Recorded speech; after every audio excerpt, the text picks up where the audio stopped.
না, ওই জিনিসটা আসলে যেটা হয়েছে এটা হলো একটা মিস্টেকের মতো। তো ওভারঅল মিলিয়ে আমরা সবাই আলহামদুলিল্লাহ সুস্থ আছি। তো আমাদের যে টার্গেট দুইটা আমাদের ফ্রেন্ডলি ম্যাচ, সবাই আমরা আমাদের যে কোচিং স্টাফের প্ল্যানিং আছে ওই প্ল্যানিং অনুযায়ী চেষ্টা করবো আমরা আমাদের রুলস অনুযায়ী খেলার জন্য। তো আমরা একটা ভালো রেজাল্টের আশাবাদী করছি। অবশ্যই আমাদের তো টার্গেট অবশ্যই উইনিং। তো যেহেতু আমাদের হংকং এর সাথে একটা ম্যাচ আছে আপনারা সবাই জানেন, তো এর আগে যেরকম ধরনের আমাদের প্রস্তুতি নেওয়া দরকার, তো মনে করছি এই দুইটা ফ্রেন্ডলি ম্যাচ খেলতে পেরে আমরা যদি ভালো একটি আমাদের যে উইনিং সাইড গুলো আছে যদি আমরা পজিটিভ ভাবে নিতে পারি, তো আমাদের জন্য এটা খুব টিমের জন্য বেটার ফুললি হবে। আর আসলে আমাদের টিমের মধ্যে ছিল লাস্ট বিশ্বনাথ ভাই, তো অনেক দিন ধরে মাঠের বাইরে আছে।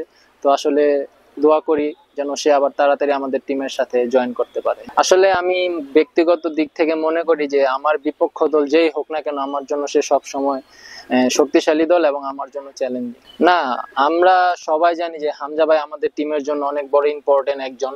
তো আসলে উনি যদি আমাদের টিমের সাথে সব সময় থাকতে পারে তাহলে আমি মনে করি এটা বাংলাদেশ ফুটবল টিমের জন্য খুব হেল্পফুল একটা সাবজেক্ট। হ্যাঁ, না আমাদের প্রত্যেকটা প্লেয়ারের টার্গেট, যেহেতু আমরা এখানে খেলতে এসেছি তো আমাদের উদ্দেশ্য আমাদের টার্গেট হচ্ছে উইনিং। তো যদি তারা পুরো ফুল একদম স্কোরটা থাকতো তাহলে আমি মনে করি টিমের জন্য আরো বেশি চাপ বলতে আসলে যারা টিমের মধ্যে আছে সবাই খুব ভালো। তো আমরা যদি আমাদের জায়গা থেকে সবাই সবার বেস্ট পারফরমেন্সটা ইনসাইড দ্য ফিল্ড মাঠের মধ্যে করতে পারি তাহলে ভালো একটা আশা পাই আমরা। আসলে আমাদের প্রিপারেশন ছিল এখানে আজকে একটা মোটামুটি একটা ভালো একটা সেশন করার, যেহেতু আমরা গতকালকে একটা লং জার্নি করছি এই জন্য আজকে মেইনলি ওইটার জার্নিটা রিকভারি হিসেবে ট্রেনিং করবো আমরা। আসলে প্রথম দিন এখানে আমরা স্টেডিয়ামে প্র্যাকটিস করতে পারলে অবশ্যই আমাদের ভালো লাগতো, স্টেডিয়াম সম্পর্কে জানতে পারতাম, গ্রাউন্ড সম্পর্কে জানতে পারতাম। যেহেতু করতে পারতেছি না এটা তো অবশ্যই খারাপ লাগতেছে, ওদের জন্য তো একটা অ্যাডভান্টেজ হলো, হোম অ্যাডভান্টেজটা নিল আর কি ওরা।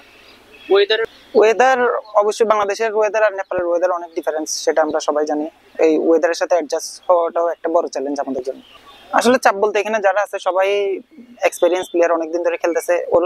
ওরা যেহেতু নাই ওদেরকে তো অবশ্যই মিস করবো, কিন্তু এখানে যারা আছে ওরাও আমরা সর্বোচ্চ দিয়ে চেষ্টা করবো যাতে ওদের অভাবটা মাঠে ফিল না করি আমরা। এখানে লাস্টবার আপনারা যখন অবশ্যই কোচের ফিলোসফিতে থাকতে পারে, কিন্তু আমরা প্লেয়ার এজ এ প্লেয়ার চাইবো গোল করতে, ম্যাচ জিততে পারলে অবশ্যই আমাদের পরবর্তী যে ম্যাচগুলো আছে ওগুলো আমাদের জন্য সহজ হবে। অবশ্যই চাইবো ম্যাচটা জেতার জন্য।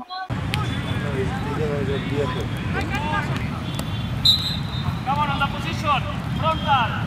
6. More stretching on the left.